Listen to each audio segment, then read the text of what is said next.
Ladies and gentlemen, we are continuing our working morning.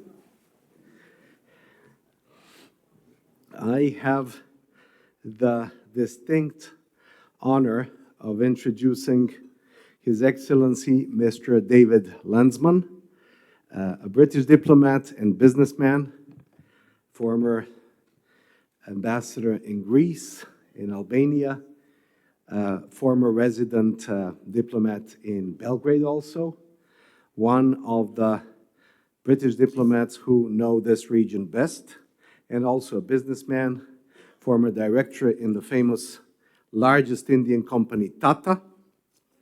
So, most welcome, Mr. Landsman, to Belgrade and to this wonderful conference. I would kindly invite you to make a few opening remarks as you deem fit. Thank you very much indeed.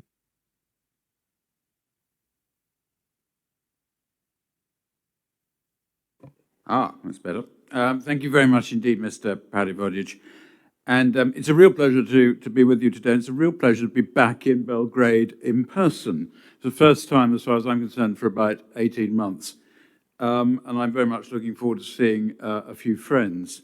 I'm delighted that the British-Serbian Chamber of Commerce is so well represented at this conference with my colleague Richard Robinson, who's going to be speaking in the next panel. I think that makes a point in itself and makes my case for me that there is a new opportunity for business between Britain and Serbia and indeed the wider region that we're in. As Mr. Parivodic hinted, I lived in Belgrade once. It's quite a long time ago now, but I've been coming back ever since. So when the Serbian ambassador in London, Ambassador Joksimovic, asked me a couple of years ago if I would think about becoming chairman of the British-Serbian Chamber of Commerce, I felt I could hardly say no. I'm not going to reminisce about my time here or bore you with my personal story. But I would like to say that having seen the trade relationships, both from government and more recently in business, I think we kind of need to understand the differences a bit. When we're in government, we're looking at it from the point of view of our country. We're trying to promote exports. We're trying to promote inward investment, and a good thing too.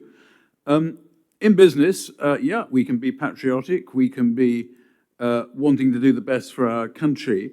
But as business, you need to compete. You've got to innovate. You've got to serve your customers better than the competition.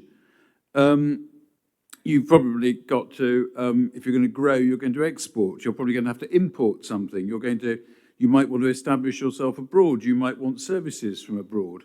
If you go on, there's a certain airline, if you go on their planes, at the end of the journey, they say, "Thank you for traveling with us. We know you have a choice." Well, in business, you always know your customer has a choice. So I think what matters for Britain or for Serbia or anywhere else is remember that business has a choice, and you need to be able to do what you want to do cost effectively and with trust. You need to be able to trust. If you're coming from Serbia to Britain, you need to be able to trust the environment in Britain and your partners in Britain likewise in the other direction. There's a long history of trade and business contacts between our two countries. And I was recently at the Serbian Embassy in London for the unveiling of the famous portrait of Čedomir Mijatović, whose history in Britain just demonstrates that there's nothing new. It's been going on for a long time. There's a lot of connections between our two countries. If you go around the world, you see the evidence of British infrastructure companies and Serbian Yugoslav infrastructure companies who've been very extrovert for a very long time and have left an impact around the world. There's a lot we can do together. But the reality, of course, is we haven't been doing a great deal of it. The trade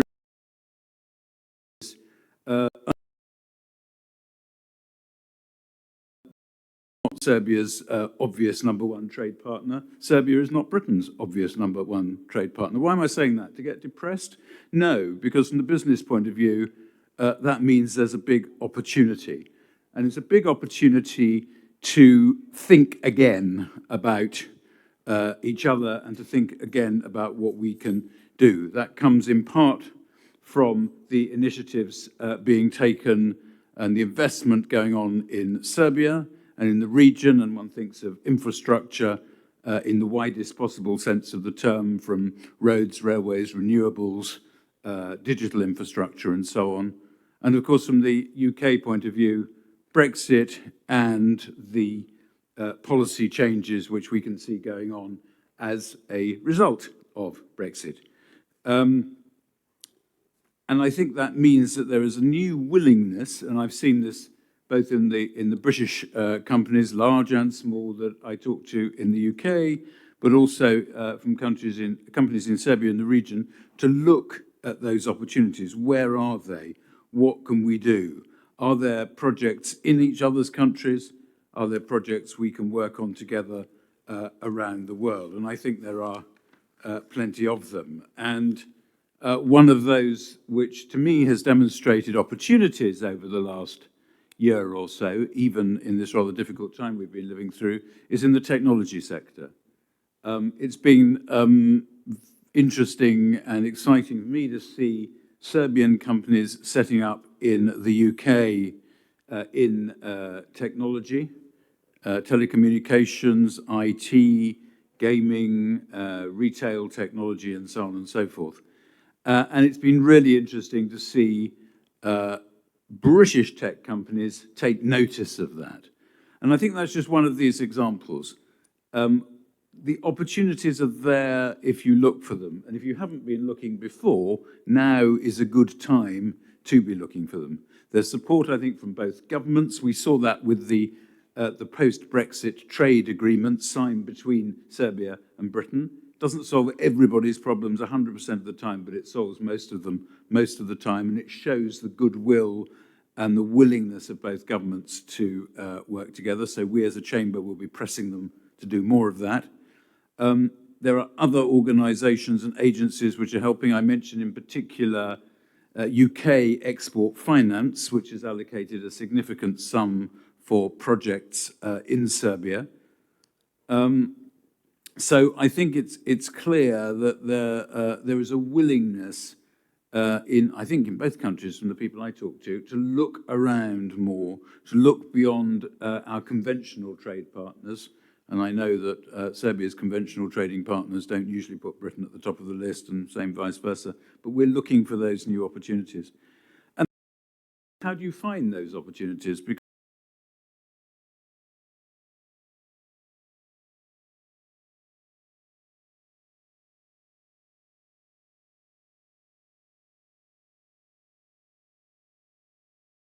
in the old days before the internet, you couldn't do without chambers of commerce for a great number of things. You might have a very old directory in your library, but that wouldn't tell you who was doing business where. You'd go to the Chamber of Commerce. Of course, we now all go to the internet. But that's not enough. We all know you don't just do business with an email, and you don't just do business by logging onto a website. The contacts that you can make, finding the opportunities you didn't know were there, is precisely where chambers of commerce come in. And our relationships, I'm delighted to say, with the Serbian Chamber of Commerce are excellent. Our relationship with the British Chambers of Commerce is excellent. And if you're looking for new opportunities, look at where they may be in Britain, and please come and talk to us at the Chamber of Commerce. And by the time you've finished for lunch today, you'll have heard quite a lot from the British Serbian Chamber of Commerce, so I'm sure it will stick in the mind. Thank you very much. Thank you, Your Excellency. Yes, we have a major ongoing project. That is the construction of the Moravski Corridor by Bechtel, which has its branch in Britain. And also, part of that big transaction, which is over 800 million, is financed by the UK export financing. So that is, at least in legal terms, an investment from the UK, major exposure, financial exposure from the UK. Then There is AstraZeneca doing its regular business here from Belgrade. I think that there is a lot of potential in the chemical field, maybe. In the chemical field, Britain is strong in chemicals, and maybe some of the, like the Germans export cars and spare parts for cars. Maybe we could do some joint ventures here in Serbia with good engineers, chemical engineers, good chemists, lower wages.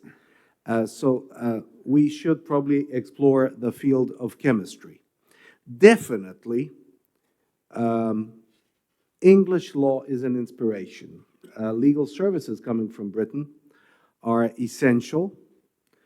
And I always come back to thoughts from Dubai, actually, that in Dubai, they have this international financial center where you have English judges adjudicating extraterritorially, applying British law.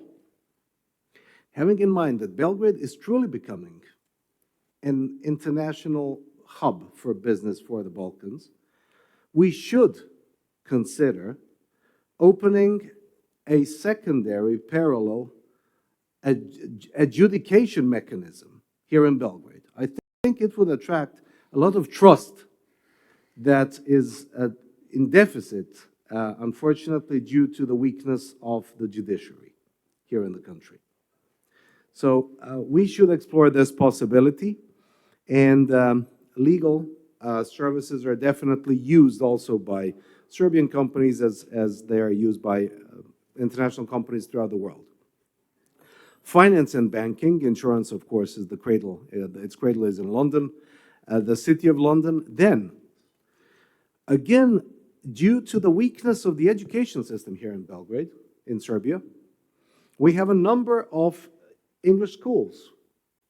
So my 5 children are actually attending English school here in Belgrade, which is following the British program. And I think it is better than the Serbian education system. I think that Belgrade is already offering a good service in terms of fun tourism, and there is a number of Brits coming to Belgrade to spend their weekends, extended weekends. I think that even Belgrade could become a retirement home to some people due to the quality of life here. And I think that we have one major advantage compared to the UK, and that is food.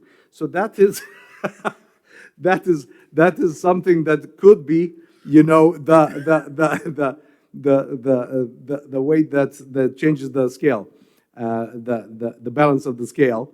To invite maybe even elderly British people to move to Belgrade as their retirement home. And there is a joke now circling around Belgrade that because of the problems in gasoline distribution in Britain, Serbia has decided to assist Britain to make an important intervention by exporting 1,000 black marketeers for petrol to Britain to help them, because we specialized during the 90s in the black market of petrol. So now as assistance to Britain. That is a joke running around Belgrade these days, having in mind the actual situation. Good. We're coming close to this session. Are there any questions, ladies and gentlemen? I'd say the Chamber of Commerce is very happy to assist with any legal trade between our two countries.